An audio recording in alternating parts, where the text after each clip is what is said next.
Très ravi de vous retrouver au compte de ce journal et merci de choisir la télévision Alonso pour vous informer. Bienvenue dans votre édition. Le président de transition, président de la République, chef de l'État, général Mohamed Idriss Déby Itno, est arrivé à SAR ce 7 juin 2023 dans le maillot Chari, troisième étape de sa tournée dans la zone méridionale du pays. Un accueil populaire et chaleureux a été réservé au chef d'État à son arrivée. Suivez le reportage de nos confrères de la présidence. Une impressionnante foule en liesse ce matin du mercredi 7 juin 2023 à l'aéroport de SAR, la ville verte, chef-lieu de la province du Moyen-Chari. Cette masse, ici en ébullition, est en attente d'un hôte de marque. Il s'agit du général Mohamed Idriss Déby Itno qui va fouler pour la deuxième fois le sol sarois en tant que président de transition, mais cette fois-ci dans le cadre d'une tournée qu'il a entreprise dans la zone méridionale. SAR constitue ainsi la troisième étape de cette tournée qui le conduira dans 4 autres chefs-lieux des provinces du sud du pays. Et c'est à 11h20 précises que l'avion transportant le président de la République en provenance de Koumra a atterri dans la ville verdoyante. Le chef de l'État est accueilli à sa descente par le gouverneur de la province du Moyen-Chari, le général Ousmane Brahim Djouma, le président du Conseil national de transition et fils du terroir, Dr Haroun Kabadi, le commandant de la zone de défense numéro 5, général Abdoulaye Kesserou, la maire de la ville de SAR, Madame Kabone Rachel Sioudina, et le chef de canton urbain de SAR, Mohamed Moussa Bezo. Cette première séquence de l'accueil est suivie d'un cérémonial coloré et solennel.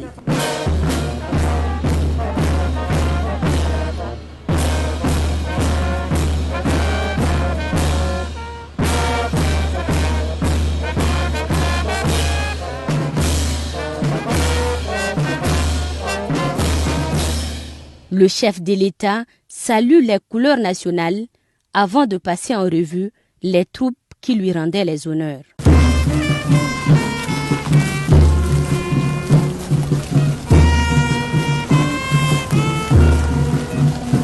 Le président de la République échange ensuite des poignées de main avec les membres du gouvernement et conseillers nationaux de la province, ainsi que d'autres personnalités venues l'accueillir. La longue file oblige le chef de l'État à prioriser le bain de foule.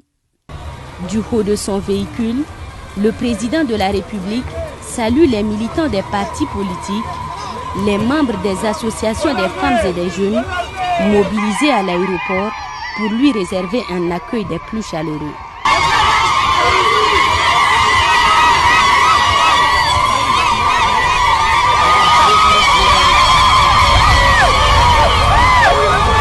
Le cortège a ensuite pris la direction de la résidence du gouverneur du Moyen-Chari. Tout au long du trajet, il est salué par la population. Une mobilisation de tous les âges, confirmation de la résilience de la population du Moyen-Chari, décidée à accompagner la marche de la transition phase 2. Personne n'a voulu se faire raconter l'événement du jour, l'arrivée du chef de l'État à SAR. C'était un véritable moment de communion entre le chef de l'État et ses frères et sœurs du Moyen-Chari.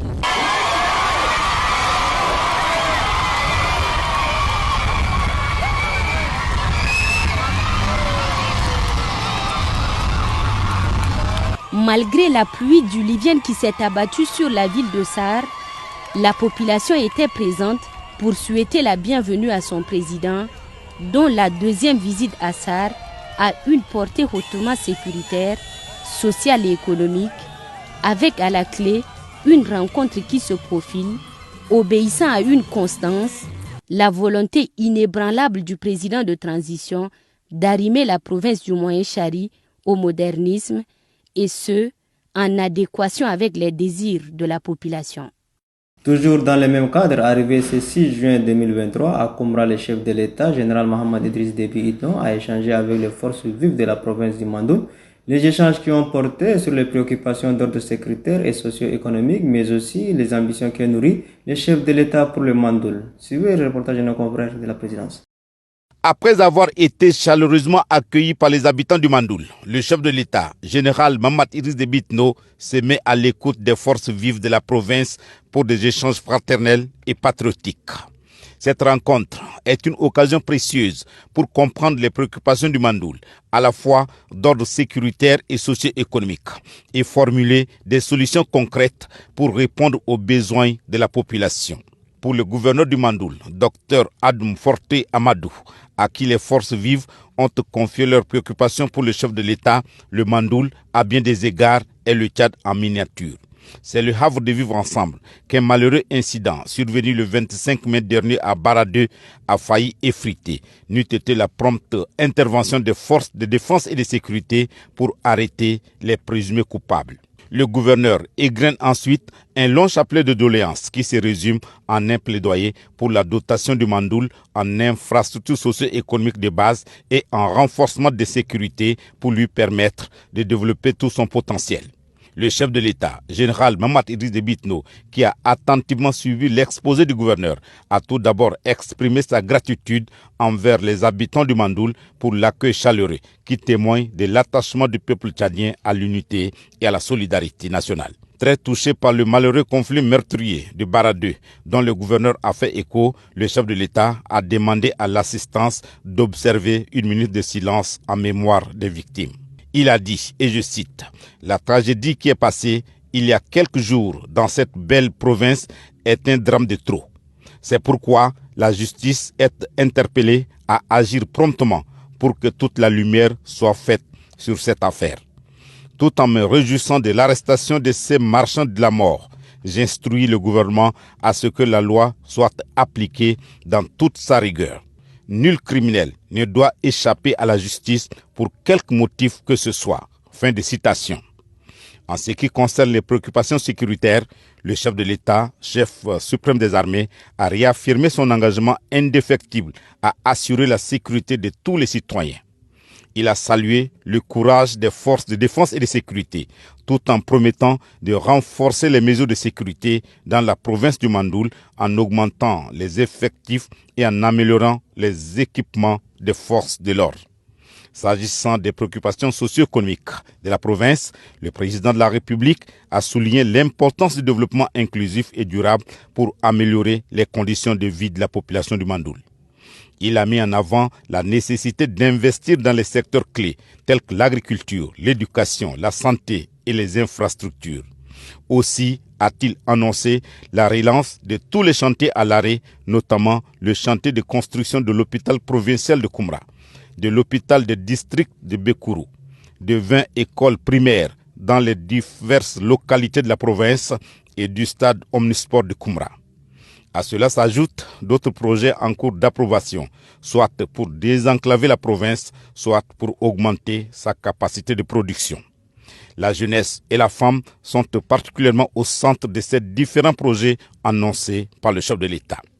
Le président de la République a aussi annoncé la construction d'un mausolée digne de ce nom pour honorer la mémoire de feu Ngarta Tombalbaye, fils du Mandoul et premier président du Tchad indépendant. Le chef de l'État a conclu la rencontre en exprimant sa confiance dans le potentiel du Mandoul et de l'ensemble du pays. Il a rappelé que le développement du Tchad est une responsabilité partagée et qu'en travaillant ensemble, gouvernement et forces vives pourraient surmonter les défis et bâtir un avenir meilleur pour tous.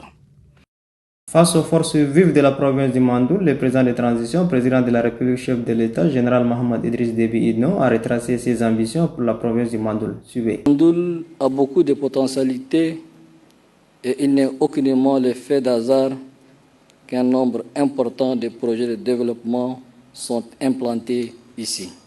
Le Mandoul est une province bénie de notre pays et nous devons nous consacrer à développer ses potentialités naturelles. Du haut de cette tribune, je lance un appel solennel à tous les fils et filles du Mandoul de resserrer les rangs afin d'œuvrer pour le développement de cette province dont la vallée regorge de potentialités économiques certaines. Il nous revient de mettre à disposition de nos populations laborieuses les moyens nécessaires pour leur permettre d'assurer leur bien-être. C'est pourquoi, dans le domaine du renforcement des infrastructures routières, en vue de permettre aux zones rurales d'être en connectivité avec le chef-lieu de la province, des travaux d'aménagement des pistes rurales vont être intensifiés. De même, j'annonce la reprise dans un bref délai de tous les projets en arrêt. Il s'agit notamment des travaux de construction de l'hôpital provincial de Koumra, construction de l'hôpital de district de Bekourou, construction de 20 écoles primaires dans les diverses localités de la province, construction du stade Omnisport à Koumra. À ces projets en cours viendront s'ajouter d'autres projets en voie d'approbation. Je voudrais citer la construction d'un lycée à Bedjondo, d'un tribunal de grande instance de Koumra, 4 bureaux et résidents des préfets à Taralnas, Man, Mandoul Oriental et Moula. Dans le domaine de l'énergie, en plus de l'électrification du chef-lieu du Mandoul par la Société nationale d'électricité SNE, la ville de Koumra, qui est dotée de l'énergie thermique, va être alimentée en énergie solaire par une station d'une capacité de 5 mégas.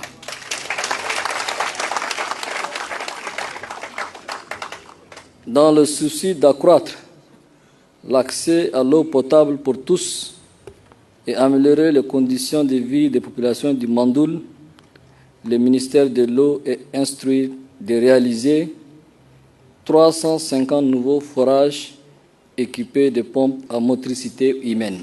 19 mini-stations d'alimentation en eau potable dans les chefs-lieux de canton, redynamiser le système d'entretien et de maintenance des ouvrages hydrauliques existants.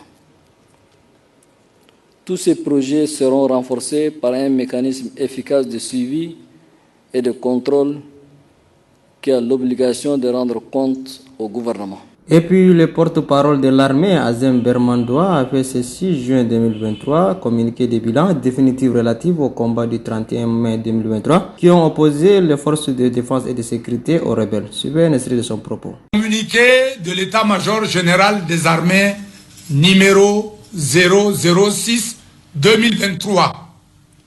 Comme nous vous l'avions annoncé dans notre communiqué du 1er juin 2023 relatif au combat du 31 mai 2023 ayant opposé nos forces de défense et de sécurité aux rebelles de CCMSR et de FNDJT, nous sommes en mesure de vous communiquer le bilan définitif des affrontements du 31 mai 2023.